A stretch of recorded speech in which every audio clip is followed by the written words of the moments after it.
Parents must be offered, told that a sensitive issue is going to be happening, and offered the option to opt out and to provide some other kind of way of doing this material. The thing is, these policies are widely ignored. So some teachers will want to inform the parents, and some might not. So the policies are, I mean, they're there, and some of them do offer this opt-out thing on sensitive issues, but it's widely ignored, and the whole policy, everything is widely ignored, and teachers are empowered to bring in whatever they feel under their professional judgment is suitable. Well, many of you were shocked after you heard of a Nelson, BC teacher named Mayamalikoff, who, in retaliation for a drag queen story time being canceled at the local library, decided to go ahead and show kindergarten and grade 1 students her own drag queen story time without talking to parents, and then posting them watching it online with hashtag sorry not sorry. And the only update I have for you on that story is that parents in Miss Maya's class were told that Miss Maya would not be returning for the rest of this school year. Now, if you have missed that, you can go to firemaya.com with all of the information. But through publishing that story, and many stories like it, unfortunately, where parents are sort of blindsided on what their kids are now learning in school, I decided to meet with Helen Ward here, and she is the president of Kids First Parent Association of Canada. You and your organization, you guys have been going at this for years. Tell us a little bit about what you do. Okay, Kids First Parent Association of Canada started in 1987, and we have two purposes. One, support for the optimal well-being of children, and to support and recognition for parental care of children. Some people are probably familiar with the act called the Infants Act, especially if you're in British Columbia, and especially if you've been paying attention to sort of what I call sexual indoctrination becoming more common in schools. And that act, just to summarize, because we're not going to focus on that, we're going to talk about something new you brought to my attention, but it sort of leaves responsibility in the child's hands if a professional decides that that child is a mature enough minor. There's no actual age for it. And so that's kind of where you can see maybe kids are coming up with or having a new identity and meeting with counselors and all of this behind the parent's back. But tell us about something else you pointed out to me that I had never heard of, and how that is part of a shift of what we're seeing of gender ideology being taught, whether parents sort of want it or not. Okay, so the shift happened when same-sex marriage was recognized in Canada by the Supreme Court, and sexual orientation was decided to be analogous to sex, and therefore you can't discriminate based on sexual orientation in Canada. So when that happened, a same-sex couple called the Corons made a human rights complaint in the BC Human Rights Tribunal in 1997, saying that there was a lack of recognition and presentation of same-sex families, same-headed families, and same-sex couples in the curriculum and in the curriculum resources called learning resources. And the BC Ministry of Education, instead of going to a hearing, they made an agreement with the Corons, and that took a long time. It was 2006. It's called the Coron Agreement. And the Coron Agreement is quite bizarre, that it gave this couple the right to review the entire curriculum, all courses, all grades, for content, and to choose organizations that would review curriculum resources. We'll call them learning resources. So that happened, and that has impacted what we see. The Corons were very much against any kind of parental opt-out. The government did allow one opt-out, which was for the planning courses, the planning 10, it was that time, the career and planning courses, and also for the PE, or now it's called physical and health education courses. If there was a sensitive topic, that parents could opt out their children. And then the ministry told all the districts, you have to have a policy, not us, the ministry, but each district will have to have a policy about dealing with so-called sensitive issues and alternative delivery of that curriculum stuff. So all the school districts should have a policy called alternative delivery regarding PE or career education, and based on this. But basically, the entire curriculum and all courses, all grades were reviewable by the Corons and anybody they appointed. Since then, in 2017, well, no, so backing up a little bit, in 2016, the BC government recognized gender identity and expression as protected under the Human Rights Code of BC. And then, so that's 2016. And then 2017, the provincial government, the Ministry of Education, offloaded responsibility for selection of learning resources to the districts. So no longer was the provincial government, the Ministry of Education, going to make those lists of resources. Resources means books, videos, posters, every sort of thing that's in a classroom is a resource. And they also in 2017, they said the districts now have the responsibility to make a policy about resource selection. So the districts have policies or bylaws about the resource selection. And most of those, well, all of those, offload it to teachers and our principals to select, basically to the staff, to their professional discretion to select learning resources. One of the things I want to sort of circle back to on what you said was the whole opt-out. Comment below if this was your experience, but when I was younger, I remember, my parents would receive something from the school that said on this day to this day, we're going to be talking to the kids about sex ed is usually what it was called.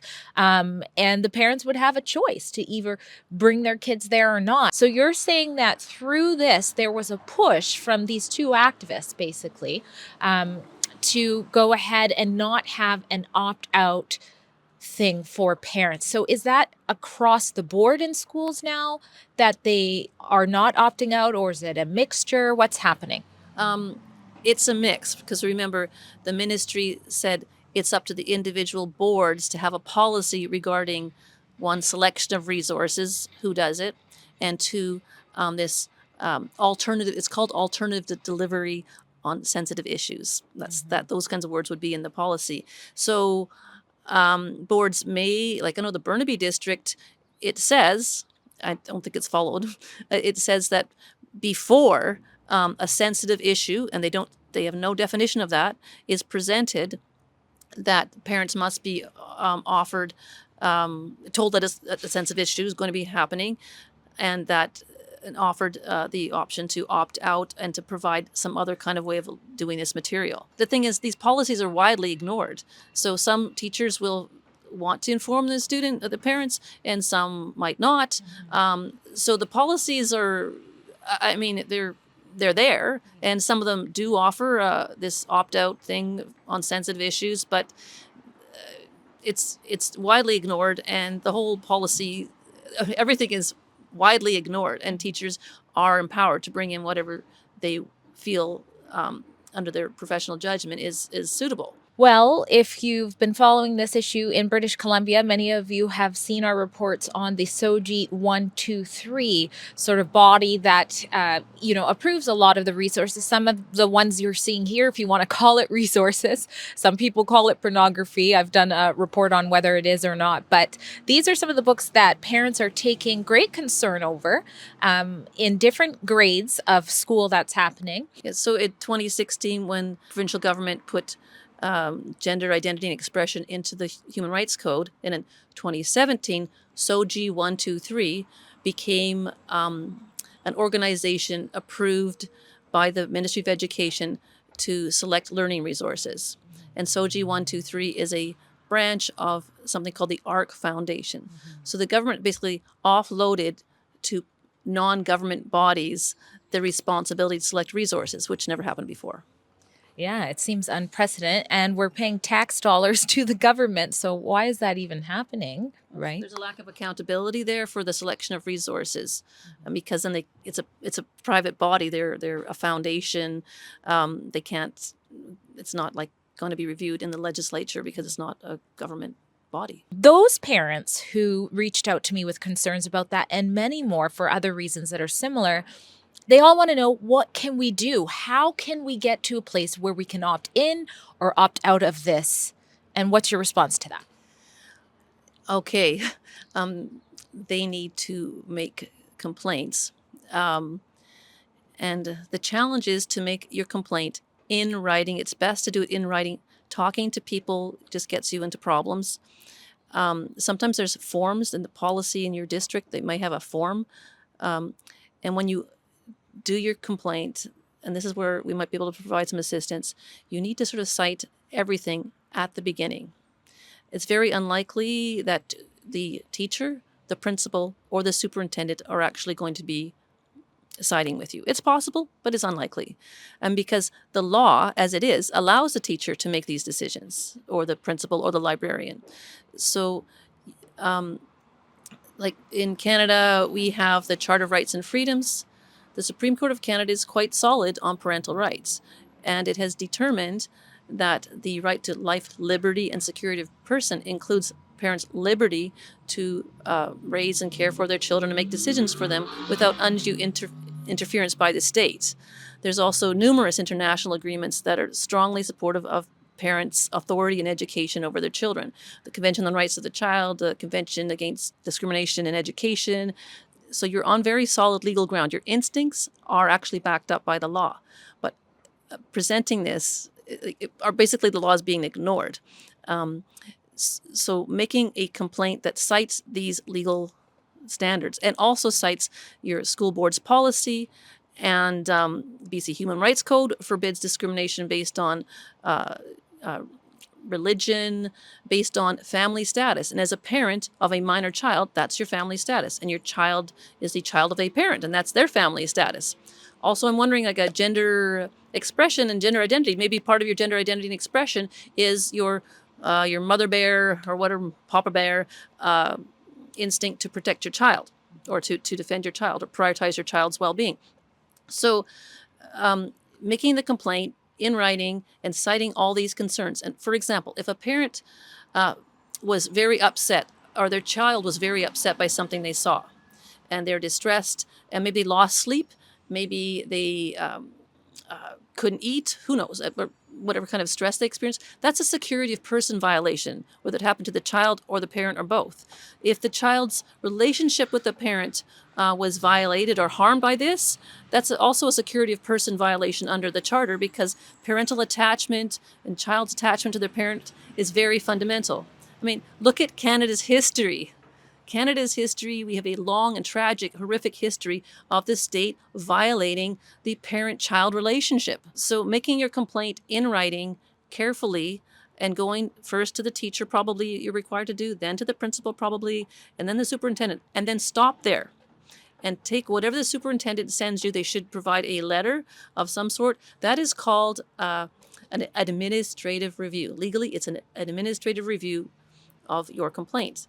And that administrative review can then be taken to the Supreme Court of BC for a judicial review. And then a judge will look at this. But you have to include all of the issues and the rights and the charter stuff and the international agreements at the beginning, so that is the whole package is there.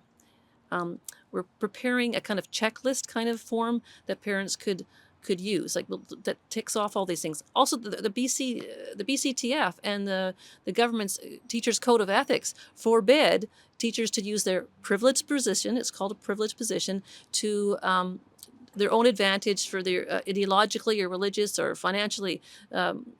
So you're clearly in the right, but it's the long battle of fighting this. You have to expect that you will be challenged if you won at that Supreme Court level. They might challenge it, and then you go to the Appeal Court of BC. They might challenge it at that level, and then you go to the Supreme Court of Canada. And you need help. You can't do this on your own. So hopefully people are organizing to support these kinds of long-term legal challenges? Well, certainly doesn't sound like a quick and easy fix, but many will think it's well worth it. So you've got lots more to say about this. I will go ahead and link your organization's information in the full report for this. If you click on that, it's in the description box below. And I'll also include Mayamalikoff's apology that came out after the report, weeks after the incident. And it's apology that many of the students' parents still feel is not good enough. It doesn't acknowledge at all that their children were shown a drag queen story time without them having any awareness. And at least one student since has continuously asked about cross-dressing ever since. So you can find that information below. Thank you so much for all your information. Thanks for wanting to talk about this, Drea. It really needs to be talked about, and we want to empower parents. At Rebel News, we fearlessly bring you the other side of the story so you can know the truth about things like gender ideology in school. If you appreciate the work that we do and even want to take action, go to stopclassroomgrooming.com. Sign and share the petition there, and you can donate to support our journalism while you're on that site. We appreciate your support.